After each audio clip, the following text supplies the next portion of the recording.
El mensaje de esta mañana se titula La restitución llegó. La restitución llegó. En la vida todos pasamos momentos de pérdida.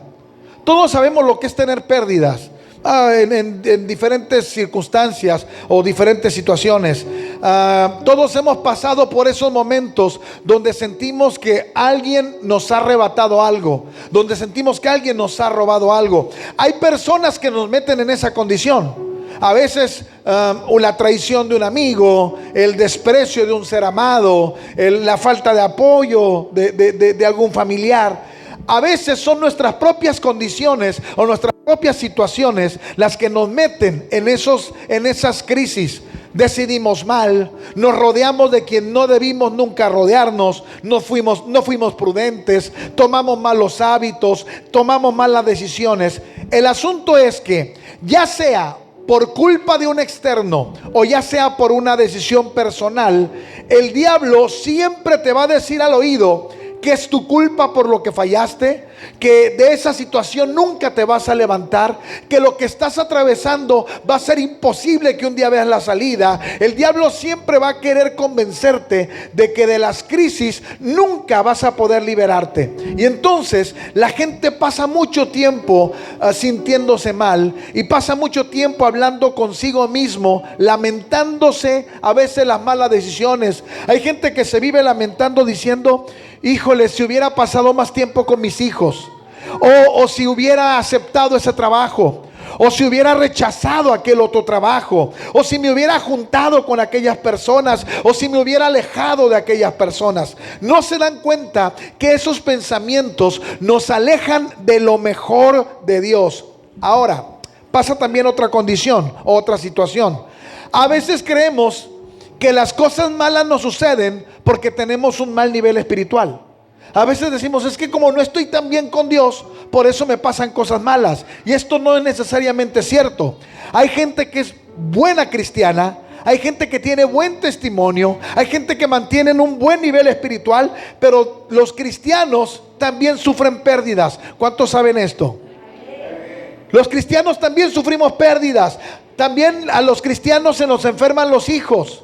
También a los cristianos a veces nos despiden del trabajo. También a los cristianos sufrimos situaciones económicas complicadas. A veces hay cosas que nos toman desprevenidos. Puedes ser muy buen cristiano, que en algún momento tengas una economía muy sana, pero de un momento cambian las circunstancias y algunos que tienen muy buen testimonio hoy luchan por ir saldando sus cuentas.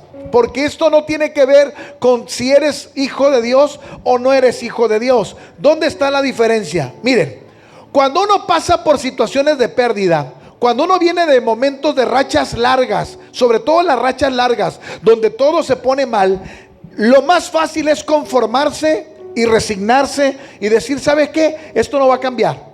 Ya tengo mucho tiempo así y esto no va a cambiar. Por ejemplo, alguien que tiene años batallando con su matrimonio. Alguien que tiene años batallando con el matrimonio dice: mire, pastor, yo ya no espero nada de mi matrimonio.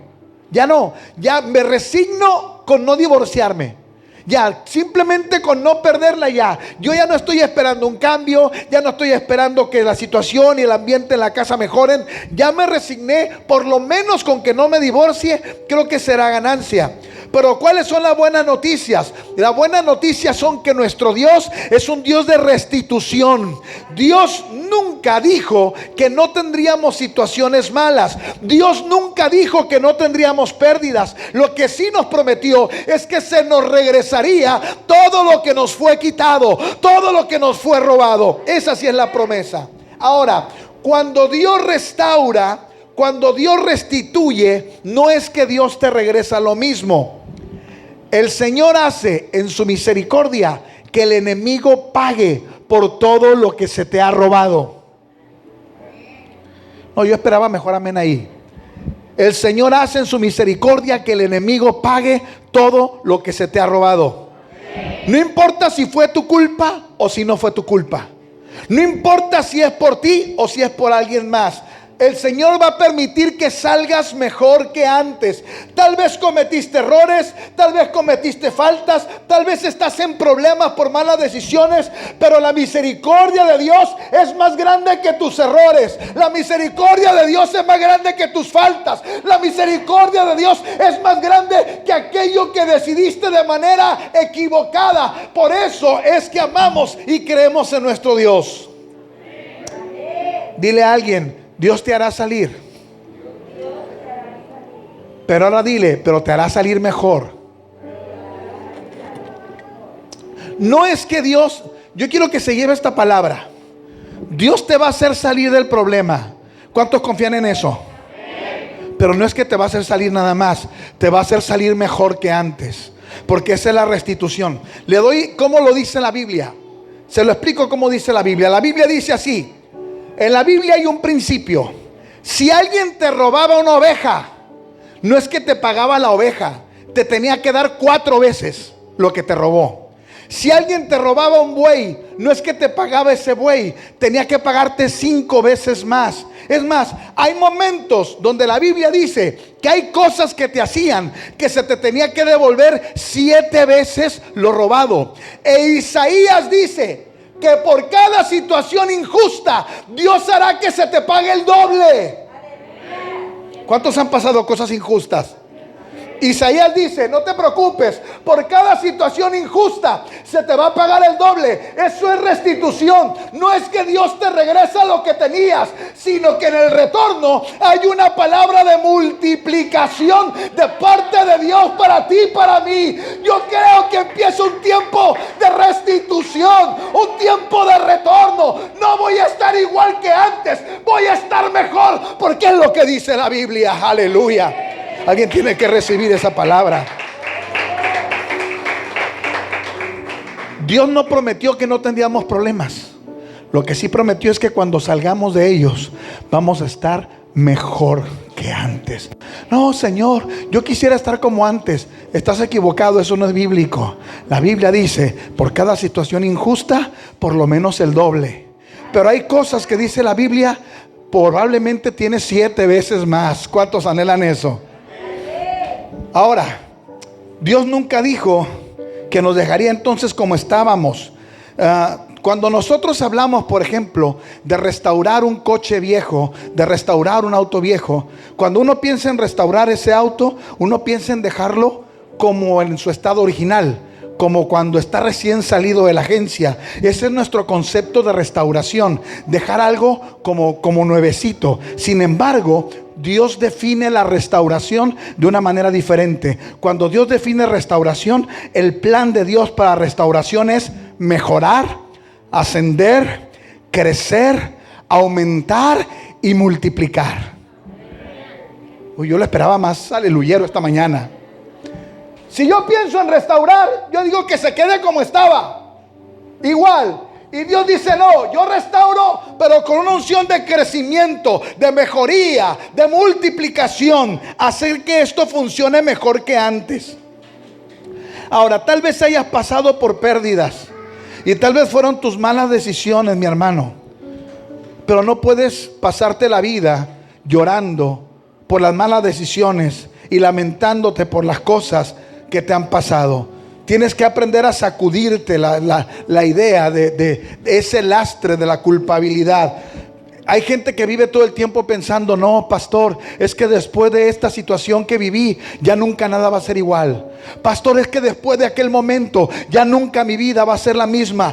Tienes que sacudirte la culpa. Pastor, es que ya pasó mucho tiempo y nada cambia. Sacúdete la derrota, sacúdete la pérdida. ¿Y qué tiene que ser tu actitud? Tu actitud debe ser: yo sé que mi Dios es un Dios de restauración, y no solamente voy a salir de esta, voy a salir promovido, ascendido, y voy a estar mejor que antes, porque si Él está conmigo, ¿quién contra mí? Aleluya.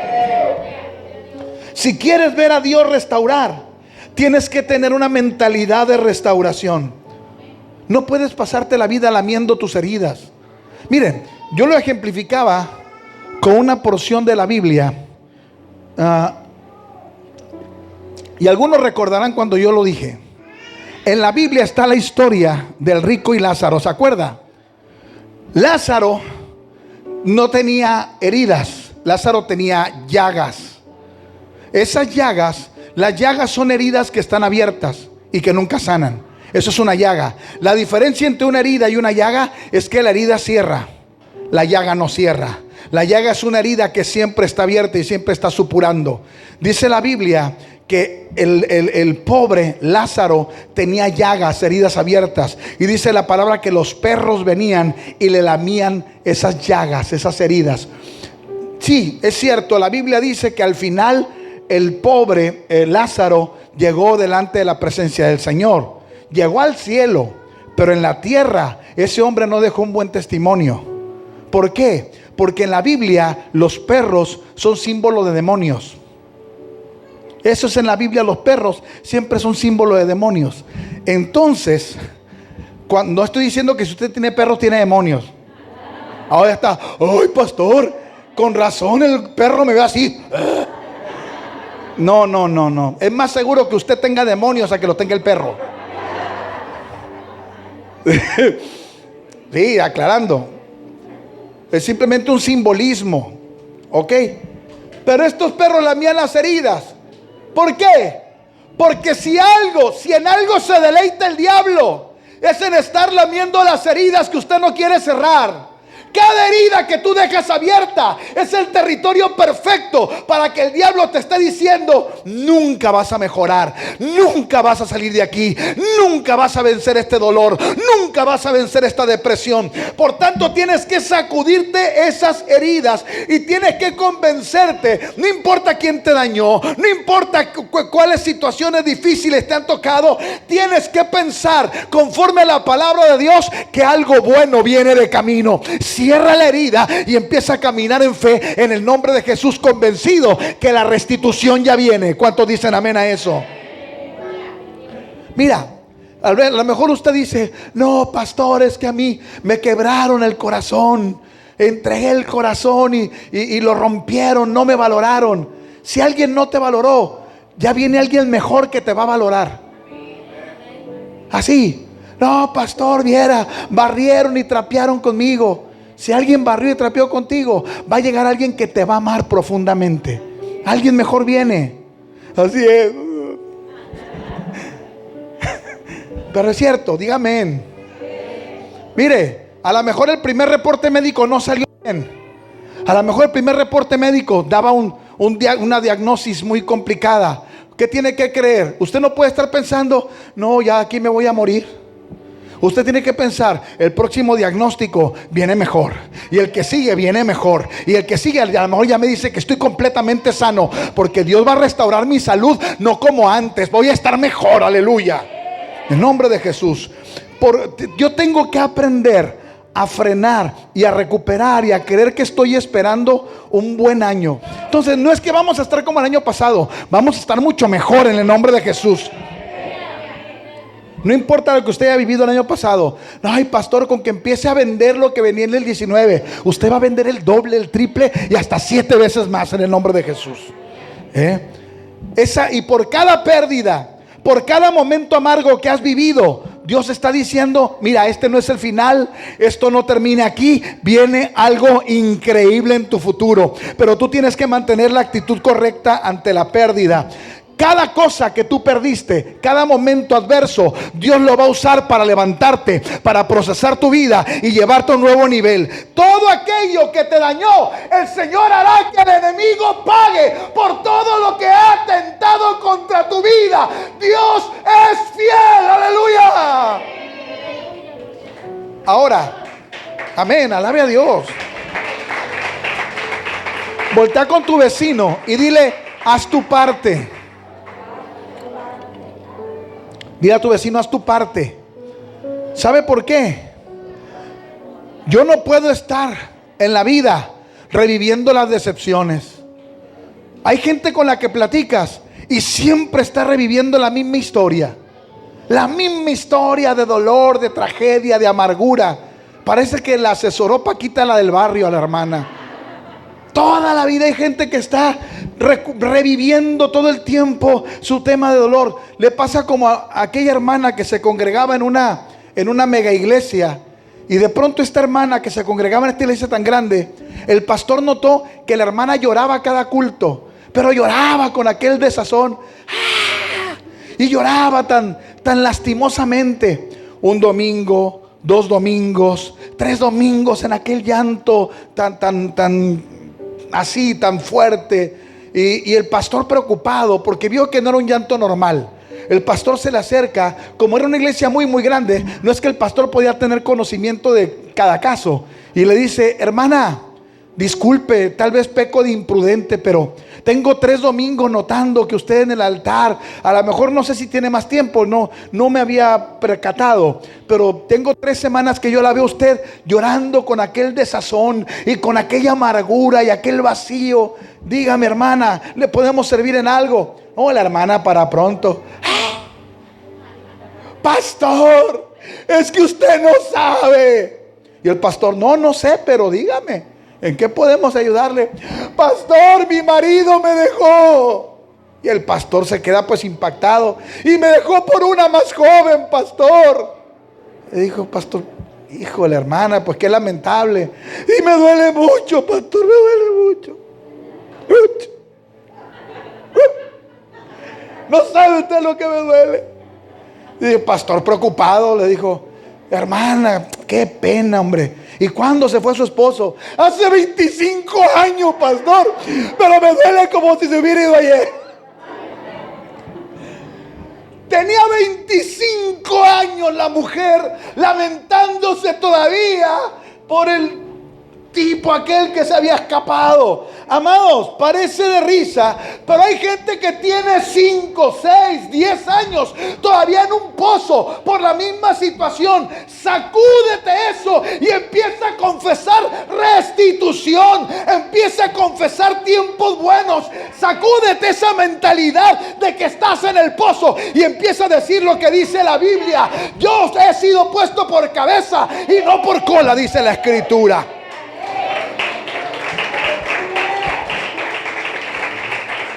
Deje de estar diciendo que esto nunca va a cambiar y que esto no se va a arreglar. Sacúdase esa mentalidad y ponga mentalidad de restauración. ¿Cuántos creen que nuestras crisis agarraron por sorpresa a Dios? ¿Ah, que no? No es que a ti te pasó algo malo y Dios dijo: caray, no lo vi venir, discúlpame. A Dios nuestras crisis no le toman por sorpresa. No es que Dios estaba sin saber que algo iba a ocurrir. Al contrario, antes de que yo cayera a la prueba, la Biblia dice que Dios ya tenía la puerta de salida. Porque dejarnos y el corazón de Dios no es dejarnos como antes. El corazón de Dios es levantarnos más allá. Si perdiste 1, van 4. Si perdiste 5, Dios va a dar el doble. Yo tengo que creer que voy a estar mejor que antes. Voltea con 4 personas y dile: voy a estar mejor que antes. ¿Cuántos creen que van a estar mejor que antes? No, todavía tengo una mente muy entelarañada. ¿Cuántos creen que van a estar mejor que antes? ¿Qué tengo que hacer? Vigile su mente. Los pensamientos negativos siempre quieren anidarse en nuestra mente. Día a día los pensamientos negativos nos empiezan a rodear y a hacernos creer que esto no va a mejorar. Y si tú le das lugar al pensamiento negativo, vas a quedar demasiado contaminado como para poder ejercer fe y como para poder creer. Tú tienes que empezar a quitar toda esa marasma de la mente y empezar a tomar la palabra de Dios. Porque cuando estás tan afectado en tu cabeza por todo lo malo que te ha pasado, empiezas a oír sermones como este. ¿Y sabes qué dices? No, pues parece que sí es verdad, pastor. A ver qué Dios dice, ¿verdad? Tú oyes una palabra como esta y tú dices: pues a ver, Dios dirá. No es Dios dirá, Dios ya dijo. No es que Dios dirá, Dios ya dijo. ¿Y qué dijo? Por cada cosa injusta se te dará el doble. Dios ya dijo. Hay una relación directa entre la restauración y la restitución con la multiplicación. Con frecuencia nuestra mente nos va a querer meter la idea de que eso no es para mí, que ya pasó mucho tiempo, que ya pasó mi oportunidad. Tienes que dejar esos pensamientos. Y de esa pérdida que tuviste vas a salir más fuerte, más sabio, más próspero, más bendecido, más ungido. Dios de esa situación te va a levantar mucho mejor que antes. Diga conmigo, Dios sabe cómo restaurar. Otra vez, Dios sabe cómo restaurar. Pastor, es que usted no sabe lo que perdí. Sí, yo sé que perdiste a lo mejor mucho, pero no te desanimes por las batallas y las duras pérdidas. Toma una nueva actitud. El plan de Dios es que salgas ascendido, victorioso y multiplicado. ¿Cuántos pueden verse bendecidos este año? Ahí vamos, ya la mitad de la iglesia ya la hizo. ¿Cuántos pueden verse bendecidos este año? Yo me puedo ver bendecido este año. Me voy a ver bendecido este año. Dios va a empezar a acomodar un montón de cosas. Es fácil. Mire, lo más fácil es amargarse por las derrotas. Y lo más fácil es tirarse al suelo y decir: pues ya, pastor, ya no se dieron las cosas, esto no se va a acomodar, mejor ahí voy a ir saliendo la vida más o menos. Pero la fe se trata de eso. La fe se trata de ver lo que el ojo humano a simple vista no alcanzaría. Dice la Biblia: es pues la fe la certeza de lo que se espera, la convicción de lo que no se ve. Tal vez no veo cómo voy a salir de esta, pero yo estoy tomándome de la palabra, y va a haber multiplicación ahí, y va a haber favor ahí. Amén. Mire, esta semana, el 14 de mayo, esta semana, se cumplieron 73 años de la fundación de Israel. 73 años. 14 de mayo de 1948. Y parece un aniversario más. Y no es simplemente un aniversario. Hay un cumplimiento bíblico ahí. ¿Sabe qué le dijo? ¿Qué le prometió Dios a Israel? Dios le dijo: ¿podrá una nación levantarse en un día? Y para cualquiera sería pensar: ¿qué nación se va a levantar en un día? Es imposible pensar que una nación se levante en un día. Israel, después de que el Señor resucita, se va, pasan 40 años después de la resurrección. En el año 70 Israel es derribado por el general Tito de Roma. Israel se dispersa prácticamente por toda Europa y nunca les fue bien. Israel dejó su tierra y estuvieron por todo el mundo dispersos. Y de pronto pasaba algo malo en un país, ¿y a quién creen que le echaban la culpa? Llegó la peste negra en Europa, ¿y quién creen que decía que traía la peste? Los judíos, y los corrían. Vino un problema en España, ¿y a quién creen que le echaban la culpa? A los judíos. No, llegaron a Italia, y en Italia no lo dejaban tener ningún negocio. Y entonces se tenían que dedicar a la usura. Eran prestamistas, porque dinero siempre han tenido. Y entonces no podían tener negocios, vivían de prestar dinero. Era tan complicado que se fueron a Polonia. Y en Polonia había tiendas que decía: prohibida la entrada a los perros y a los judíos. Así vivieron por el mundo. Llega Hitler y mata 6 millones en el Holocausto. 6 millones. Y cuando usted ve los videos originales de la salida de los campos de concentración, salieron desnudos, salieron flacos, pesaban los adultos 30 kilos, enflaquecidos, sin dinero. Y cuando son liberados dicen: ¿y a dónde vamos? No tenemos nada, ni en ningún lado nos quieren. Y alguien dijo: ¿y si nos regresamos a Israel? Yo: pero allá no hay nada, ahí hay desierto, hay sequedad, no tenemos dinero ni para levantar un tejabán. Dijeron: vamos, no perdemos nada. Se juntaron el poco remanente y llegaron a una tierra de desierto. Y apenas pusieron un pie en el desierto, y el desierto empezó a reverdecer. Y apenas tenían poquitos años ahí. Y el 14 de mayo del 48, la Liga de las Naciones, que todavía no existía la ONU, era la Liga de las Naciones, determina decir que Israel es reconocido como nación. 73 años después, son los principales ganadores de Nobel. Son los que trajeron la vacuna del COVID. Son quienes tienen un índice del Producto Interno Bruto impresionante. Tienen tasa de desempleo cero. Los más grandes beneficios en cuanto a invención salieron de ahí. Ellos le venden tecnología militar a Estados Unidos, no Estados Unidos a ellos. La desarrolladora de Google, el de los pocos países donde tiene otra instalación fuera de Estados Unidos, es ahí en Israel. Hoy, 70 años después, a ver, ¿con cuánto dinero compramos $1 nosotros? Si usted quiere comprar $1, ¿cuánto invierte? 20 pesos.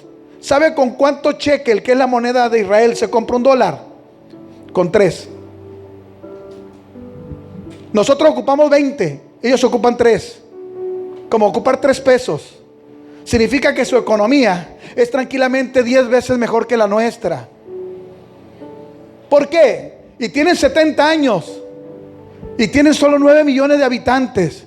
Pero Dios dijo: en un día yo los voy a levantar y voy a convertirlos en nación, y no van a estar como antes, van a estar mejor que antes. Hoy que usted está viendo toda esta alaraca en Medio Oriente, hay 21 naciones alrededor, 21 naciones que los quieren ver desaparecidos, y ellos mismos se mantienen ahí, ese grupo levantado fuerte, porque Dios le dijo: van a ser nación, diga el diablo lo que diga. Aleluya. Cuando Dios determina bendecirte, cuando Dios determina levantarte, cuando Dios determina restituirte, no hay palabra, no hay ataque, no hay nada que el diablo pueda hacer. Dile a tu vecino: vas a estar mucho mejor. Cada mañana mi visión y mi convicción es: de esta batalla voy a salir más enriquecido, porque Dios me ha provisto de lo que necesito para estar bien. Voy a ver la mano de Dios sobre mi vida, mi familia, mi trabajo, mi salud. Alguien tiene que decir: voy a estar mejor que antes. Dice la Biblia: a su tiempo segaremos si no desmayamos. Pastor, es que tengo muchos años que he perdido en esta situación. Ok, vamos a decir que tiene muchos años perdidos. ¿Sabes qué dice Joel? Te voy a restituir los años que se comió la oruga, el saltón y el revoltón. Solo Dios es capaz de hacerte recuperar los años perdidos.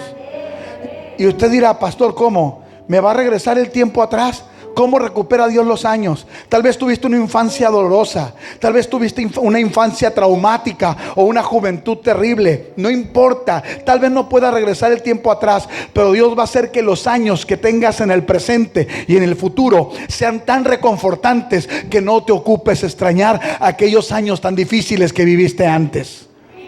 Hay gente que antes de conocer al Señor eran una verdadera tragedia. Gente que estuvo atada a vicios, gente que pasó tiempos de oscuridad, gente que estuvo botando de error en error, de fracaso en fracaso, y conocieron al Señor ya tarde, lo conocieron grandes. Eso no significa que los años que vivieron son desperdiciados, porque hoy están casados en un buen matrimonio, hoy tienen un buen trabajo, hoy están estables, hoy tienen futuro, hoy tienen estabilidad. ¿Qué importa los años que se perdieron antes? Dios les ha restituido de tal manera que lo que se comió la oruga, el saltón y el revoltón no importa, porque ahora ven el favor de Dios desde que ponen un pie afuera de su cama. Eso hace Dios. Que el diablo no te diga que esto no pasará, que debiste haber tomado otra decisión o otro camino, o que lo que te está pasando es porque te lo ganaste. De eso se trata la misericordia, que no merecemos el favor, pero Dios determina bendecirnos. No, que tú no lo mereces. Tienes toda la razón, diablo, no lo merezco, pero Dios tiene su misericordia tan grande, y por eso soy acreedor. Termino con esto. Salmo 66:12, la última parte. Salmo 66:12. Porque luego dice: ay, no uso Biblia el pastor. Aunque hablé Biblia todo el camino, pero dice la última parte: pasamos por el fuego y por el agua y nos sacaste. Wow, otra vez todos juntos. Pasamos por el fuego y por el agua y nos sacaste. Ajá, siempre el fuego es símbolo de prueba. Oh, Dios, Señor, pasamos por el fuego y pasamos por el agua. ¿Cuántos saben lo que es tener el agua al cuello? Pasamos por el fuego, pasamos por el agua, pero cuando nos sacaste, no es que nos sacaste nada más a lo tranquilo. ¿Nos sacaste a qué? Amén. Yo sé que puedo atravesar el fuego. A veces voy a sentir el agua al cuello, pero cuando Dios me saque, me va a sacar a una gran abundancia. Aleluya. Ese es Dios. Ese es Dios. No me va a dejar como antes.